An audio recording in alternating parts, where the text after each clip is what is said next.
This prison is the most unique in the world. All the cells are made of glass. In such a completely transparent environment, prisoners cannot even use the bathroom without being monitored. They can even see how many nose hairs a prisoner has. Even more bizarrely, these cells are suspended in the air, making traditional escape methods like digging tunnels completely useless. The number of guards here is several times that of a regular prison, making it nearly impossible to find an opportunity to escape. Ray, as a newcomer, naturally faces the provocation of the old inmates. Just as a conflict was about to break out, a man named Emile appeared, and the other prisoners immediately stepped aside. Emile took the initiative to talk to Ray. However, Ray, being new, knew that all the prisoners here were tough, so before gaining their trust, he didn't want to say too much. But over the next period of time, Emile kept watching Ray, because he noticed that Ray always observed his surroundings after arriving. So, Emile asked him if he needed help. At first, Ray didn't want to respond, but he soon realized that the security level of this prison was higher than any prison he had seen before, with guards working in 24-hour shifts and no loopholes, making it impossible to escape by going solo.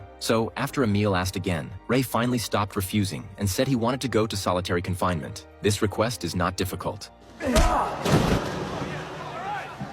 They started to struggle, and soon after, the guards arrived and took Ray to solitary confinement. In solitary confinement, Ray began to observe his surroundings. Suddenly, a strong light shone in. The intensity of the light was so strong that it almost blinded him. But this wasn't just any regular light. It had a heating function, which quickly made the entire room as hot as a molten hell. Despite the pain, Ray endured and continued searching the floor. Finally, he discovered a potential flaw. A week later, Ray and Emile returned to the cells. Emile, curious, asked Ray what he used to do, but Ray wasn't willing to reveal his background. He simply asked Emile to help him find a smooth, round metal piece. What Ray didn't expect was that Emile had actually reported to the guards that someone was planning to escape. Soon, Emile was brought before the warden. When the warden questioned him, Emile remained silent, only drawing a picture of a butt on a piece of paper. The warden realized Emile was mocking him and immediately ordered harsher punishment.